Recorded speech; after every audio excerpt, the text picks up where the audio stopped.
I am here today to talk to you about probates, and I'm going to give you the most updated information. And if you've never done a probate, but you're really fascinated with them, let me find the best way so I can get my mugshot out. So I call this probate training. It's just kind of like 101, but like I'm going to tell you the stuff that you actually need to know. I'm not going to sit here and just give you theory, because I can go over contracts and paperwork and theory and all that stuff. That's what consultants do. Okay.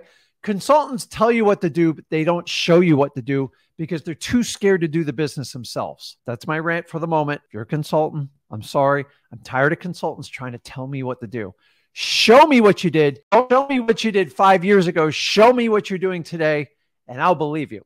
So since I do probates, and honestly, it is my specialty, I love them, and I'm going to show you why. So let me build it up, and then we're going to get into the mechanics of how probates work. So number one, this is a legal process which assets of a deceased person are properly distributed to the heirs or the beneficiaries. What's that mean? Basically, when somebody passes away, to transfer the deed of a property, either the owner has to sign it, they have to be alive, or if they've passed away, you have to get a court order to move it along. That process is called a probate. Simple as that. I hate when people complicate this. You can blame lawyers for that, or a legal system, whichever you want to do. So why I love probates, let's get into it. They are usually very neglected houses. Now, I want you to understand, how does a house become in such disrepair? It's real simple. If you've ever taken care of anybody in your family that's either sick or elderly, most likely elderly, I hope, because I don't want young people dying, you focus on taking care of the individual. Who cares about the damn house? And I commit to this completely. If grandma's not feeling good and we're trying to take care, we adapt the house. We build ramps to make her wheelchair to get up and down. We rip out carpet. We put down padding. Guys, I've done this for my parents. I've helped out multiple people do it. We take care of our family. That's why most of you are so attracted to wholesaling, because you have the ability on your time to take care of your family. Probates are no different. So I have a huge heart for people who adapt their house to help accommodate people who fall a lot, people that got hurt, or if you have to change it and put in a wheelchair and put in all the other stuff in there, it does alter the value of the house. If you've ever been into an elderly person's bathroom, you have to make it very safe. You have to have bars, handrails. Sometimes they adapt the tub and they make it to where you can open a door because they can't climb over it. Guys, all this happens, and sometimes it takes a long time, and the house gets chopped up. So I'm not here to judge the house. I want to help the house. These properties are perfect for rehabbers and fix and flippers. I don't know the difference between them. I think they're both the same thing. I really don't care, because I am a wholesaler. I have never been a fix and flipper. I tried it. It sucks. It is a completely different business. Now, fix and flippers go to wholesalers to get their best deal because they don't want to do the marketing and stuff to it. When a wholesaler converts to be a fix and flipper, it's usually one of the biggest mistakes you can make, because you grossly underestimate the skill set of working with contractors, project management, and the amount of time it takes to do stuff. And you guys, the other thing is you watch too many A&E shows that thinks you're going to make a fortune doing it. When you get down to the real numbers and really the return on your time, wholesaling is always going to be the best fit for you. I will argue this with anybody. Now, here's the other thing I love about probates. Most of them are vacant. They are vacant. And as a wholesaler, you guys know the dream is to have a vacant house. Why? Because I can bring in all the cash buyers. I went through it. It's a lot less stressful. And then the seller is not nearly as emotional about the property. So I'm telling you right now, for these reasons, deferred maintenance, they're vacant. They are problematic properties. They need love with a rehabber. They are absolutely perfect for people like you and me. If you haven't figured this out, I'm telling you, I'm giving you the answer. I've been doing this 21 years. To date, my favorite type of deal to do, hands down, is a probate. End of story. They're easy to show. You get multiple bids when they're vacant. It is an absolute no-brainer. So if I can bring an endless parade of people through and I'm not restrained by time, you typically get a higher sales price. And if you get a good wholesale deal, it magnifies your profitability in the deal. How does that work? Well, most probates need cash because sometimes the AC is not working, the windows are glued shut, or they're the old jealousy types of windows, and they're not going to qualify for your traditional mortgages like an FHA and a VA, which you put down very little, but the property has to be perfect. It's perfect for wholesalers. Now, I want you to understand this. The key to probates is read that top line. And I just want you to repeat it. Speed to lead. If you don't get anything else out of today, I want you to understand speed to lead in probates is the name of the game. I used to say speed kills. It's kind of an oxymoron in this business. It's not funny, I know, but sometimes I can't help my sense of humor. Speed to lead is everything. I learned this, unfortunately, the hard way my first 2 years of doing probates. I lost a lot of deals because I was slow. Now, let me explain how this works. Speed to lead simply means your ability to connect with a probate seller first. The key words are connect and first. See, you can't be first and not connect. Wholesalers do that all day long. Hey, I want to buy your property, pay you cash. Would you take $50,000? That's not connecting. That's just being first. So if you're first and you connect with them, unbelievable things happen in wholesaling with probate. So many people miss this part of it that I always teach how to connect, but sometimes my message of being first doesn't really get across your desk and you struggle with it. And the worst thing you do in a probate is like, Rick, I love your message. I love what you're doing. I believe you're the right person, but I already entered into a contract or I already got a listing with a realtor. I just missed the speed. And this happened over and over my first 2 years, and it absolutely broke my heart. So I fixed it. So let's jump in the process of doing probates. And I'm telling you how to start probates. I've done a little bit more of a condensed course today so we can get to all your questions. And if you have a question, put it in the comments. I'll try to get it. But remember, guys, I'm here to service you. I don't have this big giant staff. I want to make this as authentic as possible. So number one, a lot of you skip this process. You need to be familiar with the probates, the laws of probates in the state that you're doing this in. If you skip this step, it's going to hurt you. I know what you're thinking. That sounds like homework. And Rick, you got ADHD, so do I. How am I going to do that? Listen, most of the statutes and the procedures are online for your state. So just go look them out. So you can do it in your pajamas. You can do it by wake up from a nap, but dang it, read the rules. I'm not going to sit here and spoon feed you. Guys, there's 50 different states. There's 3,500 different counties. Get familiar with your process. You would think they're all the same. Most probates fall in one or two types of camps. I'm not going to go into details because it's a legal distinction and I'm not a lawyer. So next thing, you got to connect with your title company and/or. You see that word and/or? One of my favorite legal terminologies. It's like on or before. It's option and. So most title companies are tied with a lawyer. So what I want to do, instead of you going out and trying to meet with a lawyer and you getting a $400 bill, talk to your title company. Why? They do more probate deals than any lawyer will ever do. So they're very familiar how it works and they understand it. And 9 times out of 10, they know the best probate lawyers, or they have a lawyer that owns the title company. You get the best of both worlds. Remember, you need to develop a relationship. What you want to do is work with that title company to understand the probate process in your state, in your particular county. Because remember, 2 counties can be very different that are right next to each other. And then if I can go out and get probates, then I can hire your probate lawyer, hire you to do title, and it's a huge win-win. And I want you to understand you have to do it. So I see your questions. Keep putting them in there. Some probates, I'm going to answer them. So what's the next step? Once you talk to them, and listen, if you skip this part, you will not be able to move forward. This is like algebra in high school. Now, I slept all the way through algebra, so I have no idea how algebra worked, but it would be something like this. You have to do step 1, step 2 before you go on to step 3. Step 3, a lot of you skip this one too. You got to gather your probate leads directly from the courthouse. All probate leads come from your government lists within the courthouse. That's why we call them government lists. That's where they all derive from. If you get it from a third party or anybody else, they went to the courthouse and either beat you to it or they're selling it to everybody else. I want you to understand that. I'm not a big fan of third party. Sorry, because they usually get the information to you late and they sell it to everybody and they're very expensive. By the way, I've tried every freaking lead service you can. Honestly, you're not going to save any time and money doing them. If you have the ability to pull them online, which is extremely valuable, but for those of you that have to go in person, I want you to understand it is actually a plus for you, because if it's hard, that means a lot of people won't do it. And you've got to understand that process. So you're gathering your probate leads directly from the courthouse. This is the part where you got to use some common sense. Number one, you don't run people over at the courthouse. They are employees. They are people in your community. Heck, they might even be your family members. You've got to treat them like gold. I don't know where in society we taught people to run people over and cram a FOIA request down their throat. You get more bees with honey. You get more flies with honey than you do with a a fly swatter type of deal. And it works the same way with people. If you're going to be nasty to people, you're going to attract nastiness back. Ask for help. Ask for better questions. 9 times out of 10, it is your question you're asking. Can I get the probate list? That's a yes or no.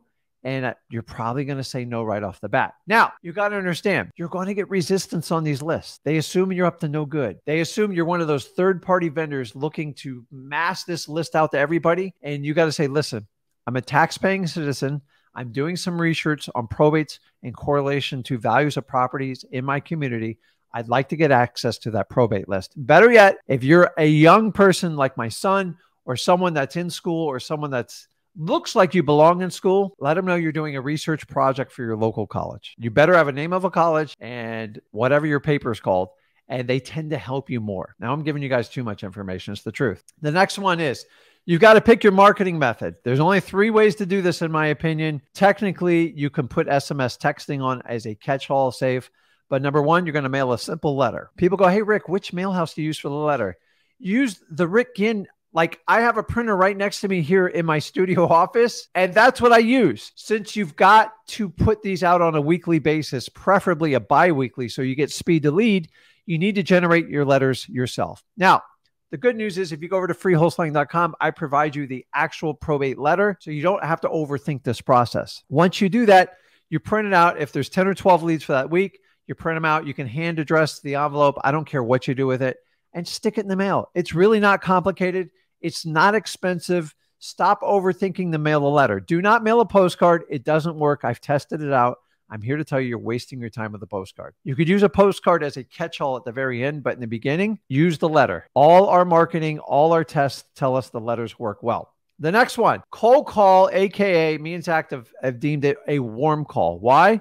Because you better be super nice on this call because this is a tough situation. So once you skip trace their phone number, you go to truepeoplesource.com or use one of your services to do the skip trace. You just got to find out. I don't go and call them and say, hey, I see your dad died. Can I buy your house? And you know that's a really bad way, and it's not what humans do. I don't approach the probate. Hey, listen, I see you the house on 123 USA Street.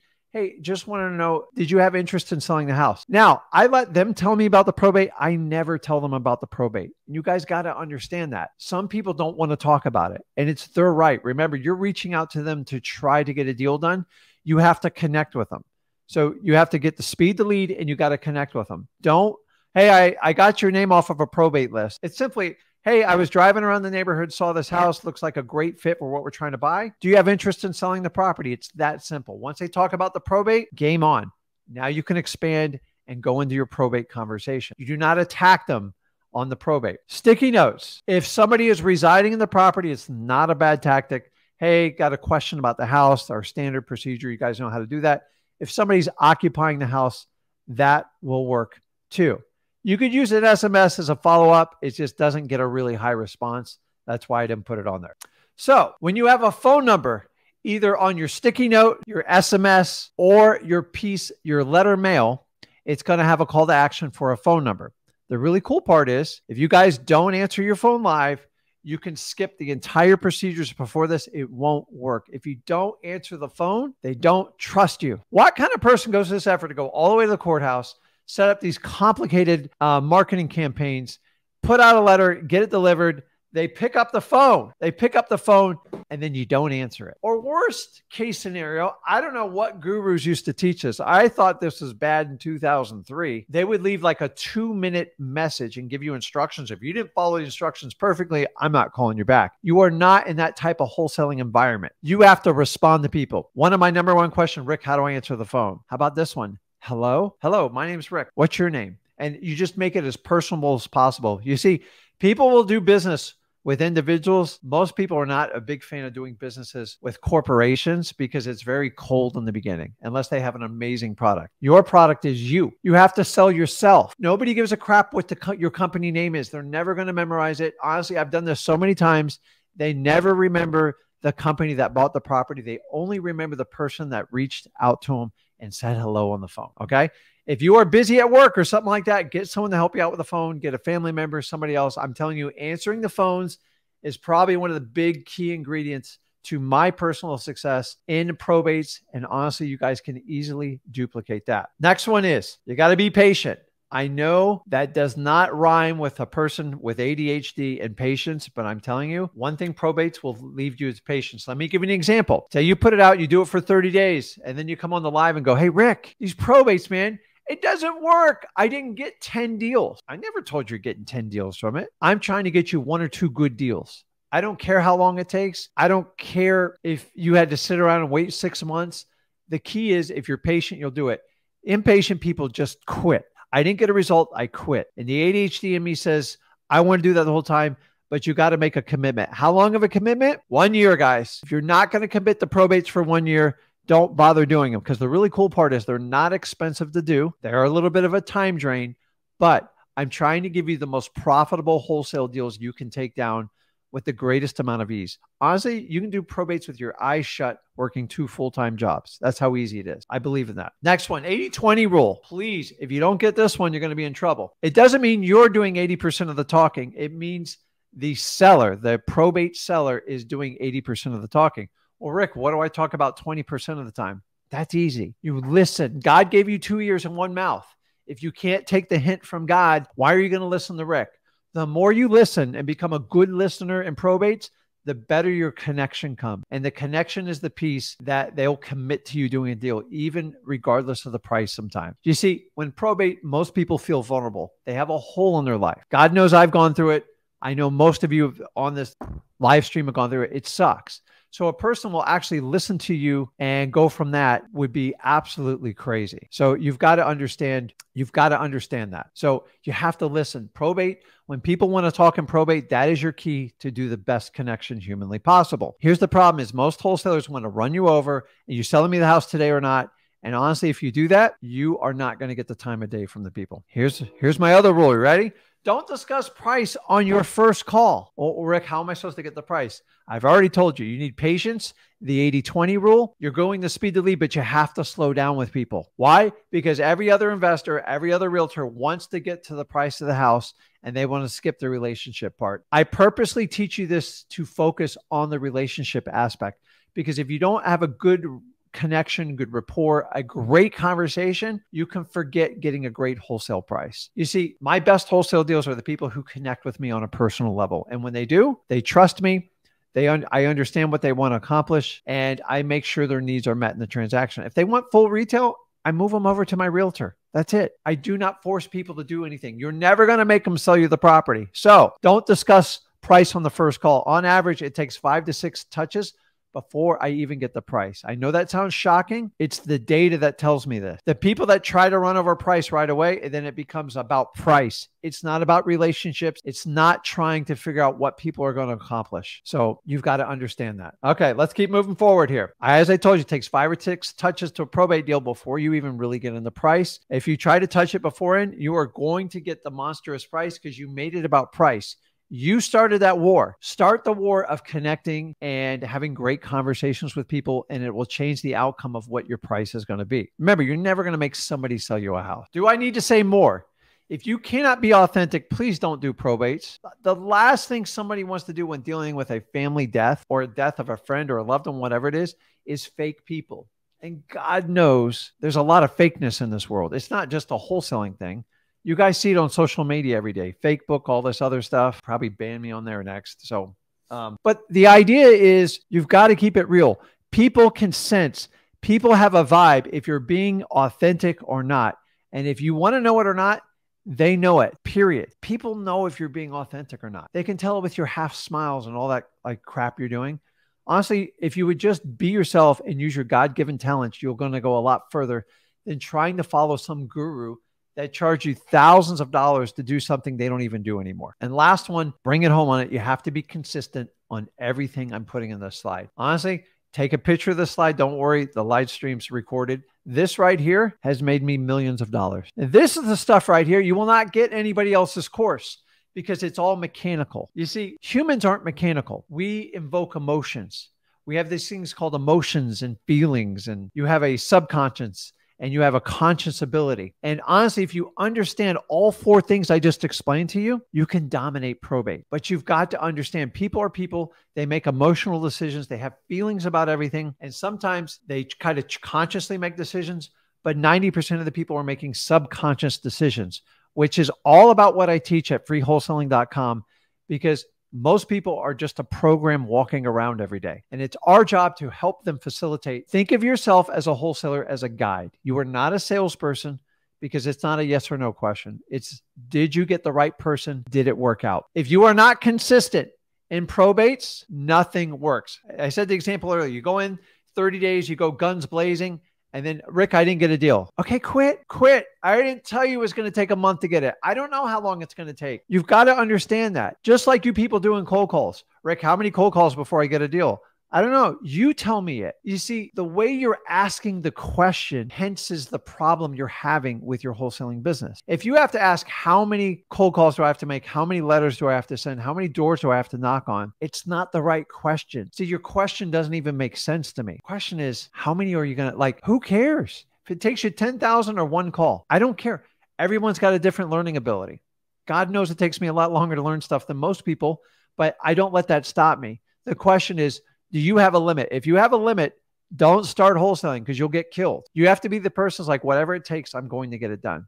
I get it. You see, it's a journey. It's not a, how many calls do I have to make? How many text messages do I have to send? How many months before I get my first deal? I don't know. Could be one day, could be 2 years. Everyone's got a different capabilities. Everybody's in different markets. It goes on. So why I love probates the most, they were going to yield you the highest spreads in all of wholesaling. This isn't just my opinion. These are my facts. And then the community around me supports it. Probates are a no-brainer.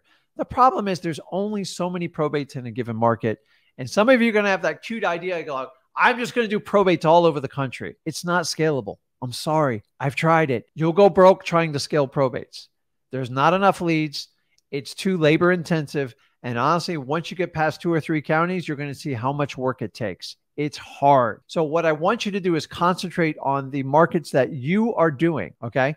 When you're doing your market, then everything's fine. If you want to do it in a virtual market, hopefully you can get some help with it. But you'll see every county you take on has a different procedure, a different process, and you have to manage all that information, and it becomes time draining. So my recommendation is always try to focus on your local market. The ability to find stuff online now is absolutely amazing. Now, what's the difference spread on a probate? This is what I'm getting to in the point of this is it's 3 to 4 times the average assignment with probates. So it's 3 times. So if you're doing deals around 10 grand, expect to go to 30. Guys, I've done 6-figure deals on little tiny single family houses. It's not an apartment complex. I've done those, even smaller checks. I'm here to tell you there's more opportunity in probates because it's a bigger problem you have to fix. And the way you get paid in this world is the bigger the problems you can fix, the more proportionate your income's going to get. The challenge is everybody wants an instant payday and nobody wants to do the work and the journey involved in it. And if you will go on me with that journey, just starting at freewholesaling.com, you can get this done. The stuff I'm sharing with you in these slides today, you're not going to get from any other guru because I got 21 years. And here's what's hard to invoke as an influencer on all wholesalers. There is mechanics to doing this business. We all know the mechanics and nobody even needs a damn course for it. Let's be honest with each other. The reality is people don't know how to navigate through people's emotions, their feelings, how they react, and how to deal with people's problems. That's the real challenge. And that's what I'm trying to, if you can tie what I just said in there with the mechanics of wholesaling, it's unbelievable. The problem is there's too many zombies walking around wholesaling that have no idea what they're doing. And they're just number driven because they're desperate. And the problem is that will only make your problem worse. You have to go back to the root of the problem. How did you get in this position? If you're broke, be honest with yourself. I overspent. I drank too much. I did this. I did that. I took care of other people's, not my needs. And I've always been chasing money. So stop chasing money. It doesn't work. You know what I'm talking about. Some of you go from Forex to Amazon to ERC, all this other crap going on. And then you want it. Wholesaling's for real, guys. It's been around forever. I've been doing it 21 years. I've been tempted by all those other things. And everybody I know that tried all, every one of them got killed. Not just all of them got killed. Okay. Those are people that chase money. I don't chase money. I chase freedom. And if you're on that journey, probates are hands down one of the best ways you can do it. Now, you have to decide which race you're going to run. And you guys know exactly where I'm going with this comment. Do you want to be a sprinter? Because God knows you've seen sprinters for the last 7 years. Where are all the sprinters? I can't find them all of a sudden. They're all disappearing. Oh, I actually have to work to do wholesaling. It's not super easy, and I can't sell millions of dollars in courses. I'm going to go try something else. Keep this in mind, guys. These are the same people who tried to shove coins down your mouth, digital currency, all this other crap. They're all missing now. I've always been here with wholesaling. I have never changed. I have never left, and I'm not going anywhere. You guys know I'm a rock, and I'm an anchor in this industry. And obviously with my son, we are very passionate about this business. Me and Zach are the only ones creating change in this business. Why? Because it's so broken. It's so ridiculous how people teach you this stuff. Someone's got to do it differently. And I'll take all the arrows from you. Me and Zach take all the arrows for every one of you wholesalers that want to know, how do I do this without writing a big giant check? And they all tell you, if you don't invest in yourself, you're never going to get it done. They're full of crap. You can get almost anything done you want to get done now. And they're not going to be your accountability partner. They're what you call sprinters. Sprinters are people like, this is amazing. They teach you theory. And then as soon as that theory starts to falter a little bit, they go run and hide. They stop doing videos. They do something else. They find some other business. And then they try to bridge you over on that one. I have never, ever left wholesaling, and I never will. So here's the reasons why I never left it. The reality is I'm a marathon runner. Now, in theory, I've never run a marathon, for full disclosure. I've done a half marathon and about killed myself. Now, I'm not a small guy, okay? I'm 6'2", and it's not the easiest thing in the world to do to run marathons for me. But I actually enjoy running. And you know how I found running? When our entire country shut down and I couldn't get in a gym, I went and did the thing that I hated the most. I hated running. Honestly, I've run from it my entire life. And now, actually, I enjoy it. So maybe wholesaling might be that synonym for you. I'm here to tell you guys, don't be a sprinter. They never last. They waste time, they waste energy, and they piss off everybody else around them. Be a marathon runner. You know what a marathon does? He or she runs their own race regardless of how fast people are running by you. If you are a marathon runner, you have this human ability. Is what happens is, if you're running a race, I never did cross country in high school, kind of regret it. Did a lot of other things. But when somebody zooms by you, you're like, oh my God, why are they going so much faster than I am? Are they cheating? Do they have some sort of system? Do they have an advantage or resource I don't have? 9 out of 10, they're full of crap. And you guys need to know that. A marathon runner, no matter what, you will pass the sprinter, because the sprinter will be the person laying on the side of the road. They just give up. Listen, you never are out of wholesaling unless you just stop doing it.